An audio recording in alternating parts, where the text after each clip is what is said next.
হাত সোজা করেন সবাই। এবার করছেন সবাই?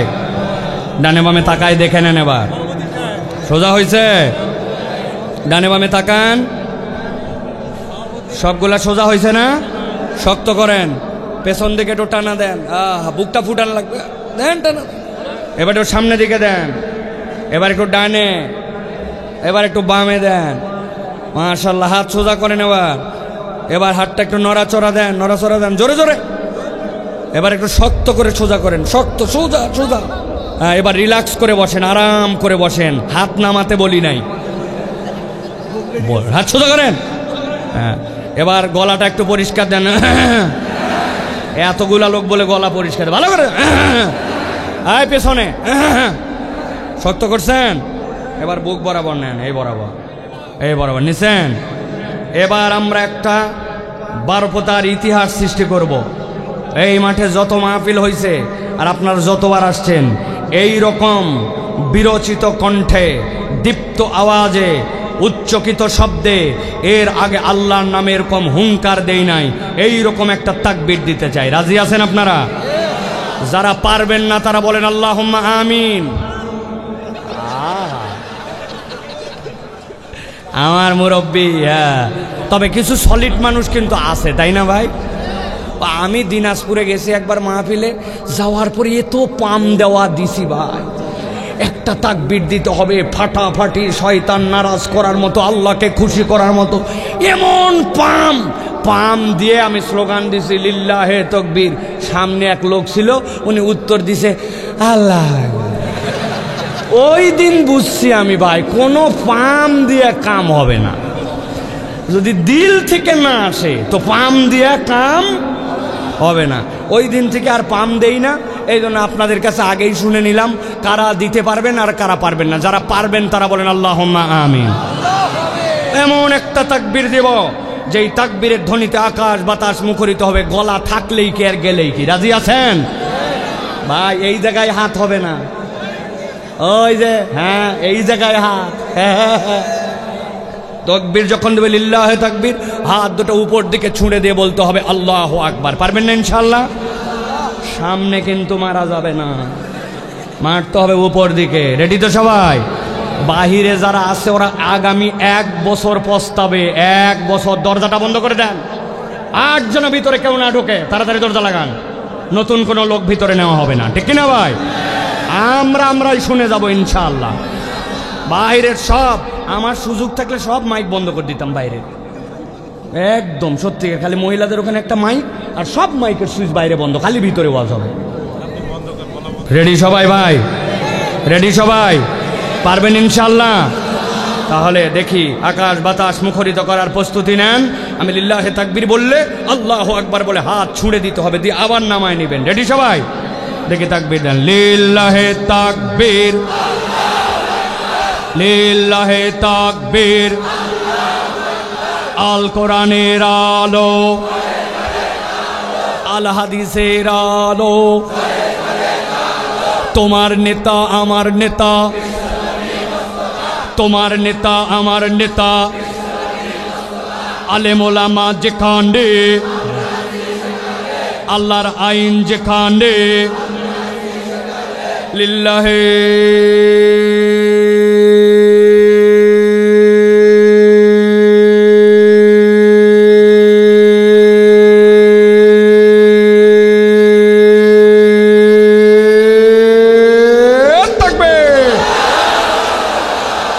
আলহামদুলিল্লাহ। শয়তান আছে আর? ও প্রায় বেনাপোল পার, ইন্ডিয়ার দিকে চলে গেছে, ঠিক কিনা? শয়তানদের দিকে শয়তান চলে গেছে, ঠিক কিনা? আগামীর বাংলাদেশ ইসলামের বাংলাদেশ, কোরআনের পক্ষের বাংলাদেশ, তরুণদের বাংলাদেশ, বৈষম্যহীন বাংলাদেশ, ইন্ডিয়ার চোখে চোখ রেখে কথা বলার বাংলাদেশ, দাদা বাবুদেরকে মুতানোর বাংলাদেশ। ওই বাংলাদেশে আল্লাহু আকবারের পক্ষে যারা, আমরা তাদের পক্ষে, ঠিক কিনা? কথা ঠিক তো? ওই মুরব্বীদের ঠিক নেওয়ার দরকার নাই। ও 50 বছর আমরা দেখছি আন্দাজি ঠিক। যখন কাম মারা লাগবে তখন এক বিড়ি আর চা দিয়ে ইমান বিক্রি। অতএব তরুণদেরকে আগায় থাকতে হবে। রেডি তো? মুরব্বীরা মন খারাপ করছেন নাকি বাবা? আমার কোনো দোষ নাই। আল্লাহ রাব্বুল আলামিন বলছে কোনো মুরব্বীকে জান্নাতে নেওয়া হবে না। আল্লাহ যদি মুরব্বী পছন্দ করতো তাহলে আল্লাহ বলতেন যে এদেরকে জান্নাতে নিয়ে সব তরুণদেরকে মুরব্বী বানানো হবে। আল্লাহ এটা বলেনি, ঠিক কিনা? আল্লাহ মুরব্বীদেরকেও তরুণ হিসাবে জান্নাতে নিতে চায়, ঠিক কিনা? মুরব্বীরা আমাদের মাথার তাজ, তাদের জন্য আমরা দোয়া করি, তাদেরকে আল্লাহ দীর্ঘ হায়াত দারাজ করুক। আল্লাহ এ ছায়া আমাদের মধ্যে দীর্ঘ করে দেন। আল্লাহ তাদেরকে আমাদের পথ দেখানোর মতো তৌফিক দেন। কিন্তু আমরা তাদেরকে ধাক্কায়া ইসলামের দিকে রাখবো ইনশাআল্লাহ। রাজি তো যুবক? আল্লাহ কবুল করবেন, আল্লাহুম্মা আমিন। প্রিয় ভাইয়েরা, আমরা এখন সরাসরি কোরআনুল কারীমের মধ্যে ঢুকবো। দীর্ঘ সময় হয়ে গেছে, 11টা পার হয়ে গেছে। আমরা এখন কোরআনুল কারীমের মধ্যে প্রবেশ করব। বিতাড়িত শয়তান থেকে আশ্রয় প্রার্থনা করে সমস্বরে সকলে আমরা কোন রকম অলসা জড়তা সবগুলোকে ঝেড়ে ফেলে সকলে আমার সাথে পড়েন, আউযু বিল্লাহি মিনাশ শাইতানির রাজিম, বিসমিল্লাহির রাহমানির রাহিম। واتل عليهم نبأ الذي آتيناه آياتنا فانسلخ منها فأتبعه الشيطان فكان من الغاوين। আমার আল্লাহ রাব্বুল আমিন বলছেন, ও আমার হাবিব, আপনার প্রতি এখন যে ওহী দেওয়া হচ্ছে এই ওহির ভাষাটা হচ্ছে ভিন্ন রকম।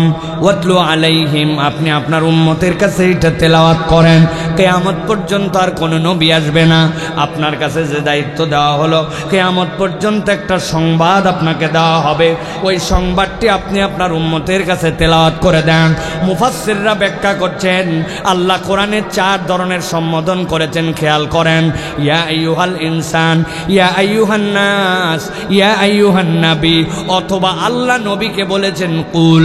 যদিও ইয়া আইয়ুহান নাস মানে মানুষ, ইয়া আইয়ুহাল ইনসান মানে মানুষ, কিন্তু কোনো মানুষের প্রতি সরাসরি ওহী আসে নাই।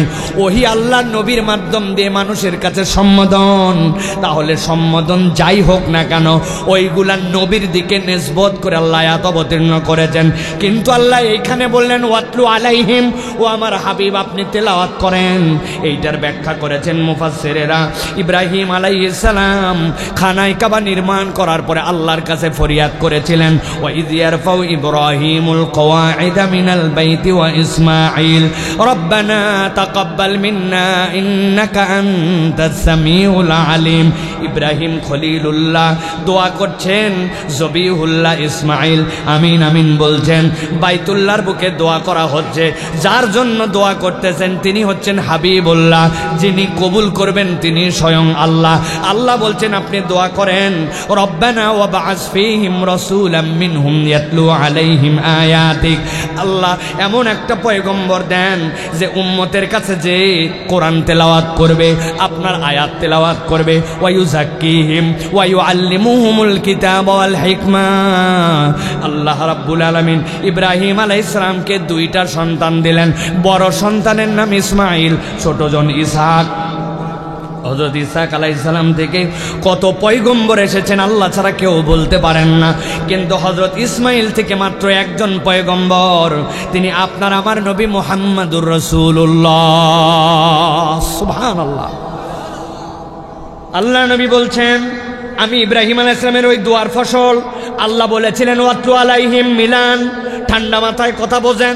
আল্লাহ বলছেন ওয়াতলু আলাইহিম নাবা আল্লাযী আতাইনাহু আয়াতিনা, আপনার কাছে এমন একটা সংবাদ দেওয়া হচ্ছে যে সংবাদটা আপনি আপনার উম্মতের কাছে বলেন। আল্লাহ বলছেন সংবাদের ভিত্তিটা কি? আল্লাযী আতাইনাহু আয়াতিনা, আমি একজনকে আমার পক্ষ থেকে আল্লাহর আয়াত দিয়েছিলাম। ফানসালাখা মিনহা, ওই কমবক্ত আমার আয়াত চিনার পরেও বোঝার পরেও মানে নাই, বরং সেখান থেকে সে ইচ্ছাকৃতভাবে মুখ ফিরায় নিয়েছে। আব্দুল্লাহ ইবনে মাসউদ বলছেন করছেন, এই লোক নবীর সময়ের কেউ নয়, এই লোক ছিল হযরত মূসা আলাইহিস সালামের কওমের ওই ফেরাউনের সময়। লোকটার নাম ছিল বালআম ইবনে আবার। যোগ্যতা কি ছিল বালআম ইবনে আবার? ওই কওমের মধ্যে এমন মুখলেস, এমন আল্লাহর ওলি ছিল, আল্লাহর কাছে খালি দোয়া করতে দেরি, দোয়া কবুল হতে এক মুহূর্ত দেরি হতো না। আল্লাহু আকবার। লোকজন গেছে তার কাছে, যাওয়ার পরে বলছে, বালাম আপনি শুনেছেন আমার কওমের মধ্যে মূসা নামে একজন লোক আসছে, বড় ঝামেলা করতেছে, আপনি ওর বিপক্ষে বদদোয়া করেন, সে যেন ধ্বংস হয়ে যায়। বালাম বলতেছে, না, মূসার ব্যাপারে যতটুকু খবর আমার কাছে আসছে, এই লোক আল্লাহর পয়গম্বর হতেও পারে। কি খবর? বলে বগলের নিচে এরকম করে হাত ঢুকায়, হাত বের করে যেই না মানুষের দিকে বের করে, হাত দিয়ে এমন আলো বের হয়, হাত পুড়ে যায় না, কিন্তু সূর্যের মতো রশ্মি বের হয়ে যায়। আবার যখন মনে করে এটা বন্ধ করা দরকার, বগলের নিচে হাত দেয়, সাথে সাথে সেইটা বন্ধ হয়ে যায়। মাঠের মধ্যে অনেকগুলা দুম্বার পাল নিয়ে যায়, যাওয়ার পরে বেচারি ক্লান্ত হয়ে ঘুমায় যায়, কিন্তু হাতের মধ্যে একটা লাঠি থাকে, ওই লাঠিটা মাঠের মধ্যে এরকম করে গেড়ে দেয়, গেড়ে দিয়ে বেচারি ঘুমায় যায়। দুম্বার পালের থেকে কোনো একটা দুম্বা যদি বের হয়ে বাহির দিকে দৌড় দিতে লাগে, একা একাই সাথে সাথে লাঠিটা উঠে যায়, পিটায়া দুম্বা ভিতরে নিয়ে আসে, লাইন মতো ঢুকায় দেয়, আবার ওই লাঠি দাঁড়ায় যায়। দুনিয়ার যত জাদুকর থাক, জাদুকরের জাদু জেগে থাকলে ঠিক থাকে, ঘুমায় গেলে শেষ হয়। এই লোক জাদুকর নয়, জাদুকর হইলে ঘুমানোর পরে লাঠি কাজ করার কথা নয়। ওই লাঠি আমরা বড় বড় শাবল দিয়া, পাথর দিয়া পাথর ভাঙতে পারি না। সে একবারই মারে, পাথর ভেঙে যায়, আরেকটা পাথর বের হয়, আবার বাড়ি মারে, পাথর ভেঙে যায়, আরেকটা পাথর বের হয়, আবার যেই না বাড়ি দিছে, ভিতর থেকে ছোট্ট একটু একটা পিঁপড়ার মতো একটা প্রাণী বের হয়েছে, মুখের মধ্যে খাদ্য। সে সাথে সাথে বলতেছে, জেনে রাখো মূসা, আমার রব আমাকে ভুলে নাই, ইন্নাহু ইয়ারযুকুন, নিশ্চয় সেই রব আমাকে 3 পাথরের ভিতরেও খাদ্য আমার ঠোঁটে পৌঁছায় দেয়। যেই লোক এইগুলা করে, তার বিপক্ষে আমি কেমনে দোয়া করি? লোকজন সাথে সাথে বালামকে বলল, মিয়া তোমার ওয়াজ শোনার জন্য আমরা আইছি নাকি? তোমার কাছে দোয়া করার জন্য আইছি, মূসার বিপক্ষে তুমি ওয়াজ শোনাও, এগুলো ওয়াজ আমাদের জানা আছে, আমরা কেবল আমাদের স্বার্থে আসি নাই, তোমারও স্বার্থে আসছি। কি স্বার্থ?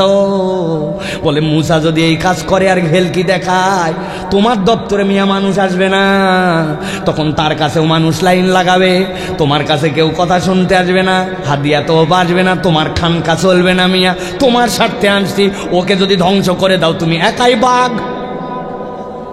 পাম্পটটি গিলে নিছে, গিলে নিয়ে আল্লাহর কাছে দোয়া করছে, আল্লাহ মূসাকে ধ্বংস করে দাও।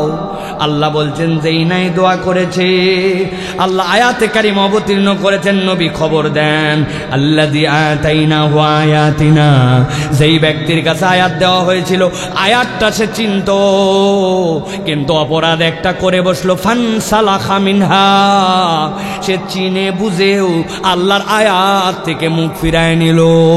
আমি আপনাদের কাছে জিজ্ঞাসা করতে চাই, আমাদের সমাজে এরকম মানুষ আছে কিনা, যারা আল্লাহর আয়াত চিনে, ফরজ জানে, হারাম জানে, কিন্তু তারপরেও জেনে বুঝে আল্লাহর আয়াত থেকে মুখ ফিরায়? দেখেন তো, আমি একটা লোককে চিনাই দেই, আপনাদের এলাকায় আছে কিনা এরকম? 28শে রমজান, 29শে রমজান ঢাকা থেকে রওনা হয়েছে, বেনাপোলে ঈদ করার জন্য আসবে, গাড়িতে কোনো সিট নাই, অনেক কষ্ট করে ভিতরে ঢুকছে, ঢোকার পরে রড ধরে দাঁড়াইছে, পা ফেলার জায়গা নাই, গাদাগাদি লোক। হঠাৎ করে যেই না আমিন বাজার পার হয়েছে, সাভার পার হয়েছে, আসরের আজান, আল্লাহু আকবার, আল্লাহু আকবার, এইটা শোনার সাথে সাথে তার মনে হয়েছে আসরের নামাজ তো পড়া লাগবে, কিন্তু ওই বেচারি যে বাস থামাবে উপায় নাই, নামবে যে কায়দা নাই, ওই জায়গায় যে দাঁড়ায় নামাজ পড়বে কিবলা ঠিক নাই, অজু করবে সে উপায় নাই, তায়াম্মুম করবে সেরকমও পরিবেশ নাই। ওই লোক তরপাতে তরপাতে আসরের ওয়াক্ত পার হয়ে গেছে, মাগরিব এসে গেছে, বুঝে থাকলে উত্তর দিবেন, না বুঝলে চুপ করে থাকবেন। এই লোকটা যে নামাজ মিস করলো, নামাজ পড়তে পারলো না, এই লোকটা কি নামাজটা যে ত্যাগ করলো, এইটা কি ইচ্ছাকৃত না অনিচ্ছাকৃত? অনিচ্ছাকৃত। তার ইচ্ছা ছিল কিন্তু উপায় করতে পারে নাই, ঠিক কিনা? কিন্তু আপনাদের এই এলাকায় এরকম লোক আছে কি না, আসরের আজান হয়ে যায়, মসজিদের পাশে ক্যারাম বোর্ড খেলে, মোবাইল ঠেলে, চায়ের দোকানে আড্ডা দেয়, মাঠে কাজ করে, কোনো অজুহাত নাই, কিন্তু তারপরেও নামাজ বাদ দেয়, নামাজ পড়ে না। এখন সুযোগ থাকার পরেও যেই লোক নামাজ বাদ দিল, এই লোকটাকে নামাজ অনিচ্ছায় বাদ দিছে না ইচ্ছায়? আল্লাহ কি বলছেন ভালো করে শোনেন। ফানসালাখা মিনহা, ইচ্ছাকৃত আল্লাহর আয়াত থেকে ফেরত আসলো। 1 নম্বর অপরাধ, আল্লাহ বলছেন যেই ব্যক্তি ইচ্ছাকৃত আল্লাহর নিদর্শন থেকে মুখ ফিরায়, সাথে সাথে সে দ্বিতীয় একটা অপরাধে পড়ে যায়। কি অপরাধ? আল্লাহ বলছেন ফাআতবাহু শাইতানু ফাকানা মিনাল গাওয়িন। একবার যে জেনে বুঝে আল্লাহর আয়াত থেকে মুখ ফিরায়, আল্লাহ বলছেন শয়তান তার পিছে লেগে যায়।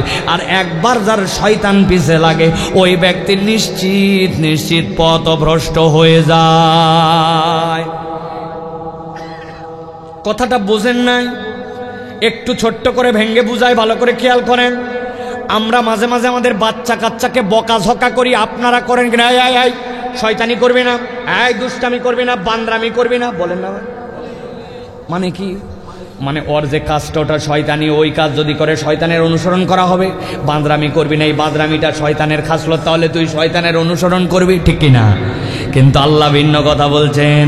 আল্লাহ বলছেন কেউ যদি আল্লাহর আয়াত থেকে মুখ ফিরায় নেয়, ফাআতবাহু শাইতান, সে তখন শয়তানের অনুসরণ করে না, বরং শয়তান তার পিছে লেগে যায়। আর একবার যখন শয়তান কারো পিছে লাগে, আল্লাহ বলছেন ফাকানা মিনাল গাওয়িন, জেনে রাখবেন নিশ্চিত নিশ্চিত ওই ব্যক্তিটা পথভ্রষ্ট হয়ে যায়। আমরা আমাদের সমাজের কম অনেক প্রমাণ দেখেছি। ডায়লগ মারে, প্রত্যেক রাত্রে 70 রাকাত তাহাজ্জুদ পড়ে, ফজরের নামাজের পরে যায় নামাজ খোঁজে, কিন্তু আলেম ওলামাকে ফাঁসি দিতে তাদের একবারও হাত কাঁপে নাই। মিথ্যা মামলা দিয়া মিথ্যা প্রহসনের বিচার করে হুজুরদেরকে দৌড়ের উপরে রাখলো। উনি নাকি আবার নামাজি, উনি নাকি আবার হাজি, উনি নাকি আবার যায় নামাজ খোঁজে, ঠিক কিনা? তার মানে কি বোঝা যায়? ফাআতবাহু শাইতান, ও শয়তানের অনুসরণ করেনি, শয়তানি ওর ইমাম বানাইছিল, ঠিক কিনা? আল্লাহ রাব্বুল আমিন বলছেন চলেন, সামনে চলেন, গভীর মনোযোগ, ঠান্ডা মাথায় প্রত্যেকটা কথা বোঝেন। আল্লাহ বলছেন ওয়ালাউ শি'না লারাফানাহু বিহা, যদি আমি আল্লাহ চাইতাম আর সে যদি আল্লাহর বিধান মেনে নিত, লারাফানাহু বিহা, আমি আল্লাহ তার মর্যাদা আসমানে উঠাতে পারতাম। সুবহানাল্লাহ। কিন্তু ওই লোক কি করলো? ওই লোক প্রথমে অপরাধ করছে, জেনে বুঝে আল্লাহর আয়াত থেকে সরে গেছে। 2 নম্বরে শয়তান তার অনুগামী হয়েছে। আল্লাহ বলছেন, নবী বলেন, সে আল্লাহর বিধান মেনে নিলে আল্লাহ মর্যাদা বাড়াতে পারতেন, কিন্তু সে এই 2 অপরাধ করে থেমে থাকে নাই, সে আরো নতুন 2টা অপরাধে দাখিল হয়েছে। তাহলে আগে ছিল অপরাধ 2টা, সামনে আছে 2টা, একসাথে এক ঠোঁটে বলেন তো টোটাল অপরাধ তাহলে কয়টা? কয়টা? হয় নাই? হাতগুলা নিচে নামান, এরকম করে তাতে নামান হাত। আমি যেই না বলবো টোটাল অপরাধ কয়টা, একসাথে তুলে বলবেন 4টা। বলেন তাহলে টোটাল অপরাধ কয়টা? সব হাত ওঠে নাই, আরেকটা সুযোগ দিলাম, হাত নামান। টোটাল অপরাধ কয়টা? ওই যে পিছনে লাল গেঞ্জি পরা একজন ওঠায় নাই, আরেকটা সুযোগ দিলাম, হাত নামান। পকেটের হাত বের করেন আপনি, জ্যাকেট। হ্যাঁ, বলেন টোটাল অপরাধ কয়টা? অনেকেই চিন্তা করতেছে যে আমার পুলিশ ভাইরা হাত তুলছে, আপনারা কি হয়েছে আপনারা? হ্যাঁ, হাত নামা। অনেকেই ভাবতেছেন হুজুর কি এক হুজুর নিয়ে আসলো, হাত তোলো, হে করো হে করো। কারণ আছে ভাই, কারণ আছে। ওয়াজ কম হচ্ছে না এলাকায়, কিন্তু আমাদের অধিকাংশ ওয়াজ বাড়িতে যায় না।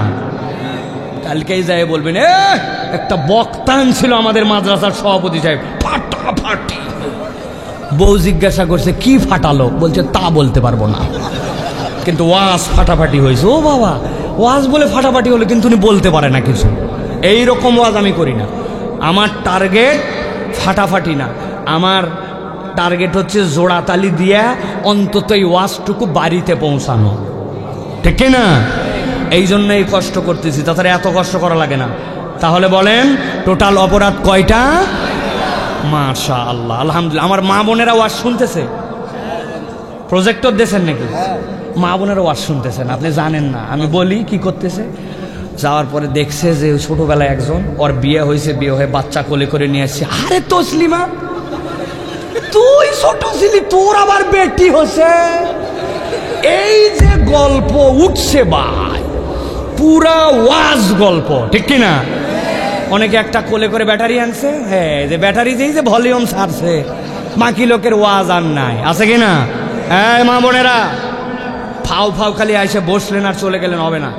কথা শুনে সুন্দর করে বুঝে যেতে হবে। এই ওয়াজ আমাকে অনেক সময় মাঝে মাঝে দু এক জায়গায় লিখে দেয়, হুজুর একটু মেয়েদের ওয়াজ করেন। আমি বললাম, কোরআনে কোথায় আলাদা করে মেয়েদের নামাজের ওয়াজ আছে? কোথায় আছে? মেয়েদের আলাদা হজের ওয়াজ কোথায় আছে? জাকাতের ওয়াজ কোথায় আছে?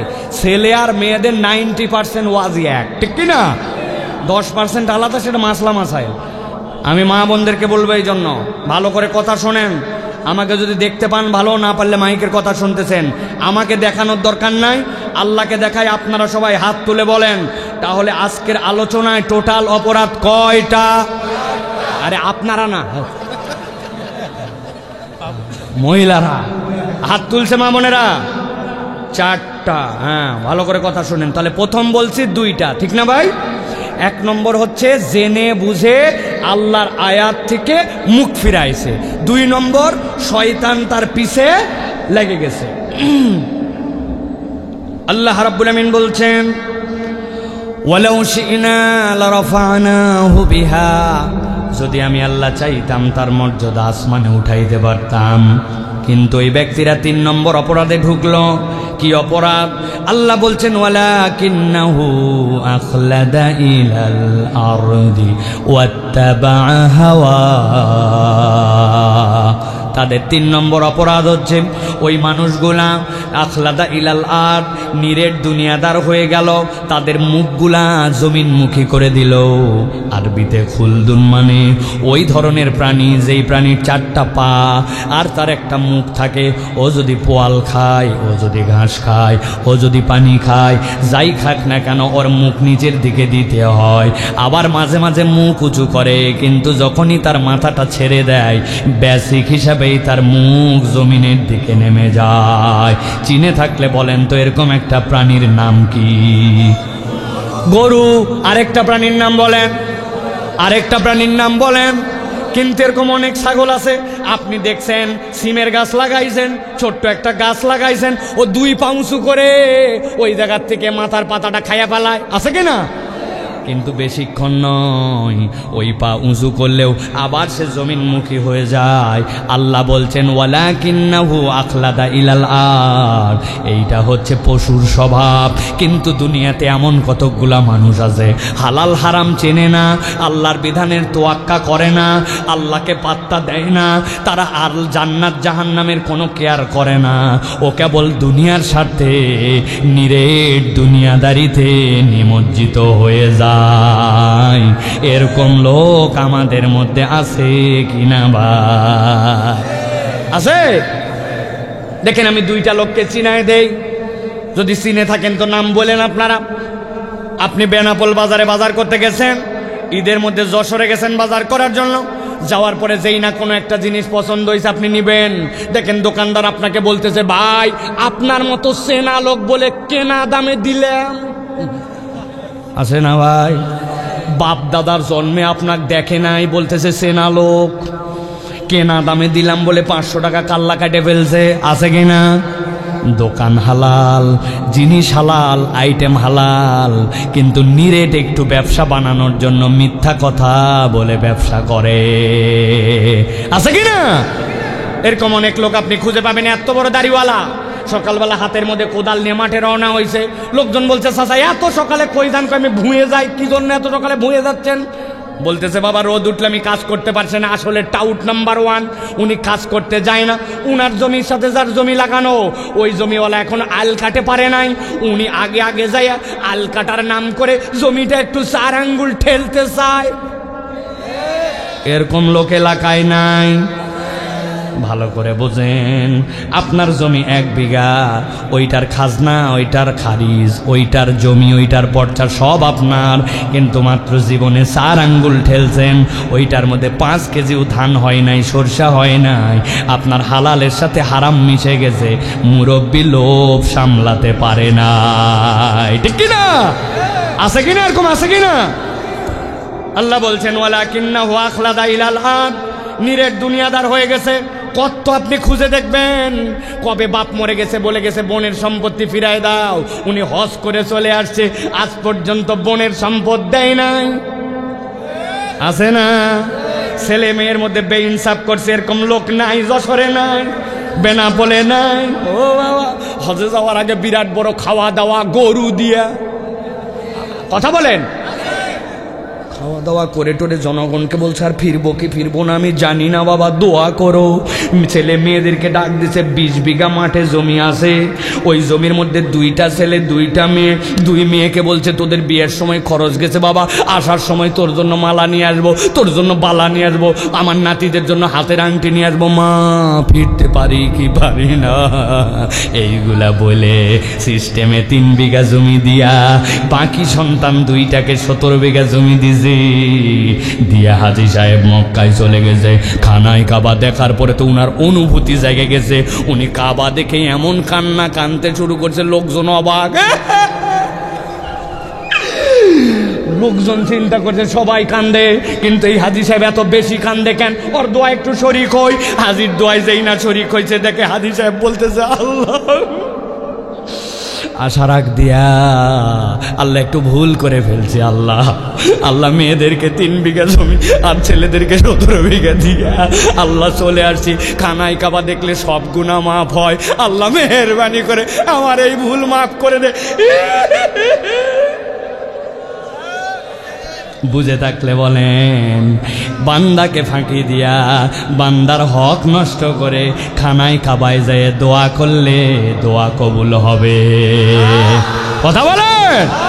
তাহলে যেই লোক রাস্তার খোয়া খেয়ে ফেললো, রাস্তার বালু খেয়ে ফেললো, দেশের ব্যাংকের টাকা পাচার করে দিল, রেমিটেন্সের টাকা যেইগুলো আসলো ওইগুলা দিয়ে কানাডায় বাড়ি বানায় ফেললো, আর টুপ করে দেশ থেকে বাড়ায় গেল, মনে করতেছে বেঁচে গেল। বেঁচে যাওয়া কি এত সোজা? কে বলতো খেলা শুরু, দেখি না কি এর খেলা হবে, ফাউল প্লেয়ার কোথাকার আন্দাজে, একবারে প্রতিবন্ধী আন্দাজে, একটা আনফিট, আবার অন্য লোক বললে তাও একটা কাজ হতো, ঠিক না? ভালো করে বোঝেন তাহলে। ওয়ালাকিন্নাহু আখলাদা ইলাল আরদ, আল্লাহ বলতেছেন ও হইছে নিরেট দুনিয়াদার, ও জানতো আল্লাহ রাব্বুল আমিন বান্দার হক নষ্ট করলে মাফ করবে না, কিন্তু তারপরেও আল্লাহকে পাত্তা দেয় নাই। এরকম লোক আছে কি না? কথা বলেন, আছে কি না? 4 নম্বরে আল্লাহ বলছেন ওই মানুষের আরেকটা অপরাধ। কি অপরাধ? আল্লাহ বলছেন ওয়াত্তাবা হাওয়া। নবী আপনি বলে রাখেন তার 4 নম্বর অপরাধ হচ্ছে সে নিজের প্রবৃত্তির অনুগামী হয়ে গেছে। কতটুকু ইসলাম পছন্দ হয় মানে, আবার যেখানে ইসলাম ভালো লাগে না ওইটা বাদ দেয়। আল্লাহকেও রাখে, সমাজকেও রাখে, আল্লাহকেও রাখে, নিজের ইচ্ছাকেও রাখে। এই রকম ধান্দাবাজ মার্কা মুসলমান আছে কিনা? আছে ভাই?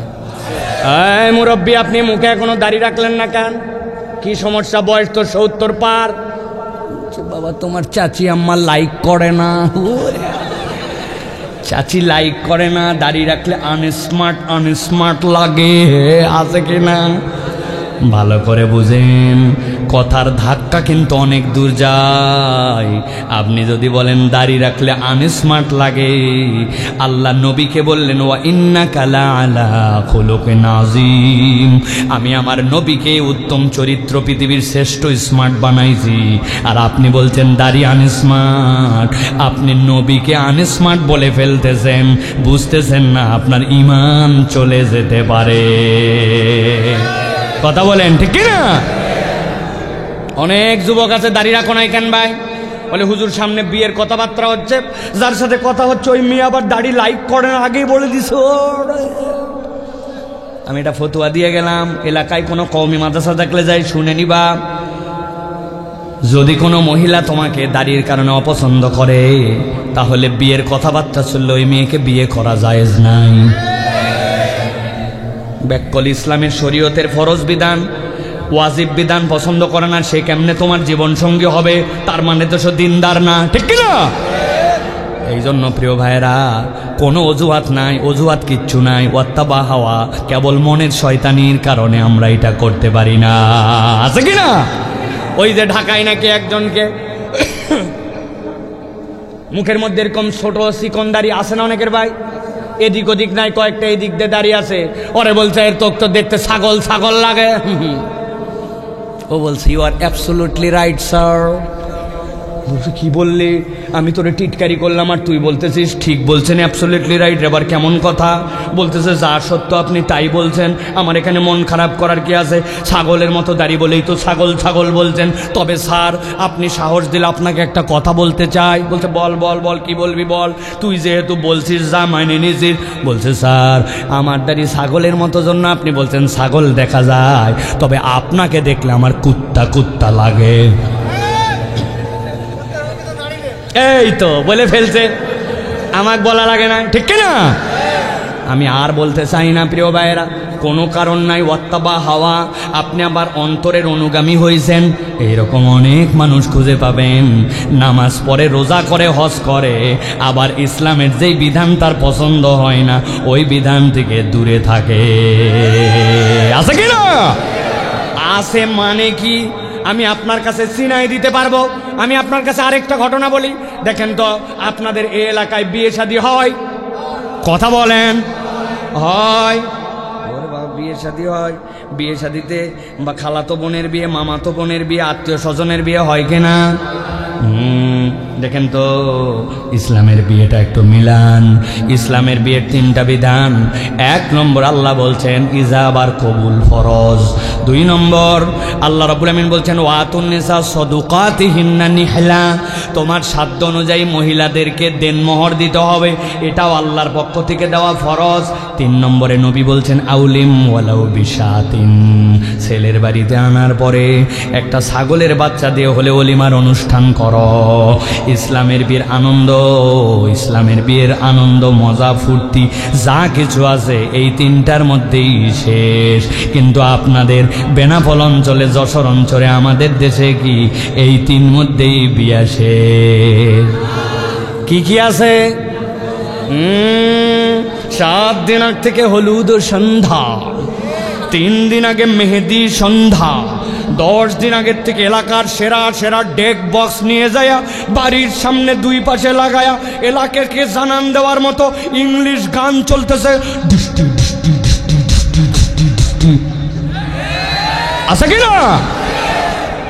যেই বাড়িতে গান চলতেছে ওই বাড়ির থেকে আসরের সময় হাজি সাহেব নামাজ পড়ার জন্য বার হয়েছে। লোকজন তো চাই চাই, আপনার বাড়িতে এত গান বাজনা, এত হই হুল্লা, এত ধরনের বেহায়াপনা আমাদের তো সহ্য হয় না, মানুষের তো অসুস্থ হয়ে গেল। বলছে থাম থাম থাম, তোরও বেটি আছে। আমি কি গান করতে চাইছি নাকি নাতি নাতকুররা করে? এলাকার লোক ডিমান্ড করছে, ইয়াংদেরকে একটু করতে দেওয়া লাগে। অত রাগ করিস না, একদিন চল নামাজ পড়ে আসি, আছে কিনা? হাজি সাহেব নামাজ পড়ে হজ করে আসছে, আবার গান বাজনাকে নাতি নাতকুর, এলাকাবাসী, যুবক এইগুলা অজুহাত দিয়া জায়েজ মনে করে।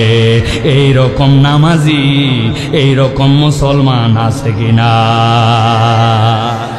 আমার আল্লাহ বলছেন ওয়াত্তাবা হাওয়া, ওই মানুষগুলো অন্তরের অনুসরণ করে। আল্লাহ বলছেন এটা এমন ভয়ঙ্কর রোগ, নবী আপনি জানায় রাখেন। 1 নম্বরে বলেছে আল্লাহর আয়াত জেনে বুঝে অস্বীকার করা, 2 নম্বর শয়তানের অনুগামী হওয়া, 3 নম্বরে নিরেট দুনিয়াদার হওয়া, 4 নম্বরে আমার মন যেরকম চাই সেরকম ইসলাম পালন করা। অনেক মা বোন আপনি খুঁজে পাবেন বিয়েতে গেছে, যাওয়ার পরে বলছি এত সুন্দর মহিলা তো দেখি নাই। আপনি না, এত সুন্দর মহিলা। বলছে কি উল্টা পাল্টা বলতেছিস? আমি তো তসলিমা আপা। বলছে হাই হাই, সারা জীবন আপনাকে বোরখা পরে দেখছি, চিনবো কেমনে? বলছে বিয়া একবারই মানুষের হয়, ভাইয়ের বিয়ে, আত্মীয়র বিয়ে, 2000 টাকা দিয়ে মেকআপ করে আসছে, আজকেও যদি বোরখা পরি তো দেখাবো কোন দিন। আছে কিনা? ওই মহিলা বিয়ের দিন বোরখা পরে না, ঈদের দিন উলঙ্গ হয়ে ঘুরে বেড়ায়, আবার সিজন মতো মাহফিলে আসলে বোরখা পরে, আবার বাজারে গেলে, শ্বশুর বাড়িতে গেলে বোরখা পরে। এরকম সিজনাল বোরখা পরা মহিলা আছে কিনা? তাহলে এইটাকে আপনি অন্তরকে ইলা বানালেন নাকি আল্লাহর হুকুমে বোরখা পরলেন? হিসাব মিলানো লাগবে, ঠিক না? আমার আল্লাহ রাব্বুল আমিন বলছেন, যাদের মধ্যে এই 4 রোগ আছে, কথা সামনে দিকে যাচ্ছে, ভালো করে খেয়াল করেন, শেষের দিকে আসছে। আল্লাহ বলছেন ফামাসালুহু কামাসালিল কালব ইন তাহমিল আলাইহি ইয়ালহাস আও তাতরুকু ইয়ালহাস যালিকা মাসালুল কওমিল্লাযীনা কাযযাবু বিআয়াতিনা। আল্লাহ বলছেন নবী আপনি বলে দেন, যাদের মধ্যে এই 4টা অপরাধ আছে, আল্লাহর কাছে তাদের একটা উদাহরণ আছে। আল্লাহ বলছেন ফামাসালুহু কামাসালিল কালব, আল্লাহর কাছে তাদের উদাহরণটা হচ্ছে কুত্তার মতো। মুখ দিয়ে উচ্চারণ করে বলতে হবে, আল্লাহর কাছে তাদের উদাহরণ কার মতো? বলেন কুকুরের মতো। একটা মুখ বন্ধ থাকবে না, একসাথে সবাই বলেন কুকুরের মতো। এই চিৎকার করে বলো কুত্তার মতো। ভাবতেছে হাই হাই হুজুর, কুত্তাও 4 বার বলাচ্ছে। বিনা কারণে নয়, আপনার অন্তরে গেঁথে দেওয়ার জন্য। আপনি যা ভাবতেছেন তা নয়, আপনি ভাবতেছেন আল্লাহর আয়াত থেকে জেনে বুঝে মুখ ফিরাইছে, শয়তানের অনুগামী হইছে, নিরেট দুনিয়াদার হইছে, মন পছন্দ জিন্দেগি চালায়। আল্লাহ বোধহয় কুত্তার উদাহরণ বলছে। কুত্তা বিরাট খারাপ প্রাণী, নাপাক প্রাণী, কুত্তা বিরাট বড় আল্লাহর বাজে সৃষ্টি। এই জন্য বোধহয় আল্লাহ বলছে কুত্তার উদাহরণ। জিনা জিনা। আমি আমার ভাষায় বলি, দুনিয়াতে অনেক কুকুর আছে, মানুষের থেকে বিশ্বস্ত, অনেক মানুষের থেকে বেশি কৃতজ্ঞ। আপনি ঠিক বলছেন না বুঝে, আর আমার কাছে প্রমাণ আছে, আমার কাছে প্রমাণ আছে। আমি বিকালবেলা একদিন এক দোকানে বসছি চা খাওয়ার জন্য। বহু জায়গায় এই কথা বলছি আমি, যেই না চা খেতে বসছি, আমার একটা বদ অভ্যাস, চায়ের মধ্যে একটু বিস্কুট চুবাই খেলে আমার ভাল লাগে। আপনাদের অভ্যাস আছে নাকি ভাই? কারা কারা আছেন আমার দলে? ও বা থাক থাক থাক। এই উপর দিকে তাকাইছি, তাকায় দেখি বিস্কুট কোনটা আছে, দেখি একটা এনার্জি বিস্কুট, 5 টাকা দাম। কয় পিস থাকে ভাই? জিনা 3 পিস। মাল কমাই দিছে একটা, আপনি জানেন না? এত বড় বড় এক একটা চিপসের প্যাকেট, খালি ঝনঝন করে, কথা ঠিক কিনা? ভিতরে মাল নাই ভাই। চিপসের মধ্যে এত অক্সিজেন দেওয়া লাগে কেন আমি তো বুঝলাম না। মাছ বাঁচানোর জন্য অক্সিজেন লাগে পলিথিনের মধ্যে, কিন্তু চিপস বাঁচানোর জন্য এত অক্সিজেন, ধান্দাবাজ, ঠিক কিনা? ও ভিতরে মাল কমায় দিয়েছে কিন্তু দাম ঠিক রাখছে। বিস্কুট একটা নিছি, বিস্কুট নিয়া যেই না চায়ের মধ্যে ডুবাইছি, ডুবানোর সাথে সাথে কোত্থেকে একটা লোক উদয় হয়েছে। আসার পরে আমাকে বলতে, সাইবুল্লাহ ভাই 5 বছর আপনার ওয়াজ শুনি, আমার তো আপনাকে দেখে এইখানে অবাক হয়ে গেছে, আপনি কি সেই লোক কিনা আমার তো বিশ্বাস হচ্ছে না, আমার তো হাত পা কাঁপতেছে। আমি বললাম ভাই বহুত কথা বলছেন, এখনো সালাম দেননি। বলছো ভুলে গেছে, আসসালামু আলাইকুম। সালাম দিছে। সালাম দেওয়ার পরে এরকম হয় কিন্তু, মানুষের মহব্বতের লোক দেখলে এরকম হয়, ঠিক কিনা? সাথে সাথে বললাম ভাই বসেন, আমার সাথে একটা চা খান, পরে কথা হবে আপনার সাথে। এই যে এই লোক আমার সাথে কাহিনীটা করছে, 10 সেকেন্ড চলে গেছে। আমি যে বিস্কুটটা নামিয়েছিলাম, ওই বিস্কুটটা চায়ের মধ্যে চুবানোই ছিল। এখন বিস্কুটটা আস্তে করে তুলে মুখেদের কাছে নিয়ে আসতে আসতে দেখি বিস্কুট অ্যাক্সিডেন্ট করছে। যেই বিস্কুট অ্যাক্সিডেন্ট করছে, করে সাইডে পড়ছে, পড়া মাত্র দেখি দূরে একটা কুত্তা বসা আছে। ওই কুকুর মাথাটা নিচু করে লেজ ডাউন দিয়া নড়তে চড়তে আমার পায়ের কাছে চলে আসছে। আমি যেই না পা সরাইছি, দেখি মাথা নিচু করে 3 বার জিবা খালি, বিস্কুট নাই। ওই দিনের মতো আমার চা খাওয়া শেষ। পরের দিন আবার ওই দোকানে এসে বসছি। যেই না বসছি, কোত্থেকে একটা কুকুর আসছে, মাথা নিচু করে লেজ নামায়া আমার কাছে এসে ডিস্টার্ব করে। আমি দোকানদারকে বললাম কুত্তা সরান। বলছে হুজুর কুত্তা সরানো লাগবে না, আপনাকে ডিস্টার্ব করতে আসে নাই তো কেন আসছে? গতকালকে আপনি ওরে যে বিস্কুট খাওয়াইছিলেন, তাকায় দেখেন লেজ নামায় দেওয়া, মাথা নিচু করা, ও আপনাকে কৃতজ্ঞতা জানানোর জন্য আসছে। আমি আপনাদের কাছে জিজ্ঞাসা করতে চাই, আমার আলোচনা এই পর্যন্ত বুঝে থাকলে উত্তর দেন। যেই কুকুর লেজ নামায়া মাথা নিচু করে আমাকে কৃতজ্ঞতা জানাতে আসছে, ওই কুকুরকে গতকালকে কি আমি বিস্কুট খাওয়াইছি নাকি বিস্কুটটা হাত থেকে পড়ে গেছিল? ওই বিস্কুট খাওয়াইছি না বিস্কুট গতকালকে অ্যাক্সিডেন্ট করছিল? তাহলে একটা বিস্কুটের কিয়দংশ খেয়ে একটা কুকুর কৃতজ্ঞতা জানায়, কিন্তু আপনি এরকম অনেক মানুষ খুঁজে পাবেন, তার বিপদে আগায় গেছেন, টাকা হাওলাত দিছেন, তারে ঠেলে সামনে দিকে নিছেন, তাকে যখন কেউ চিনত না তখন আপনি তাকে আগায় দিছেন। এখন আপনার একটু প্রয়োজন, আপনাকে আর চেনে না, টাকা ফেরত দেয় না, বিপদে আপনার পাশে আগায় না, উল্টা সুযোগ পাইলে আপনাকে বাঁশ দিতেও ছাড়ে না। আছে কি না? ভালো করে খেয়াল করেন। আল্লাহ বলছেন ফামাসালুহু কামাসালিল কালব ইন তাহমিল আলাইহি ইয়ালহাস আও তাতরুকুহু ইয়ালহাস যালিকা মাসালুল কওমিল্লাযীনা কাযযাবু বিআয়াতিনা।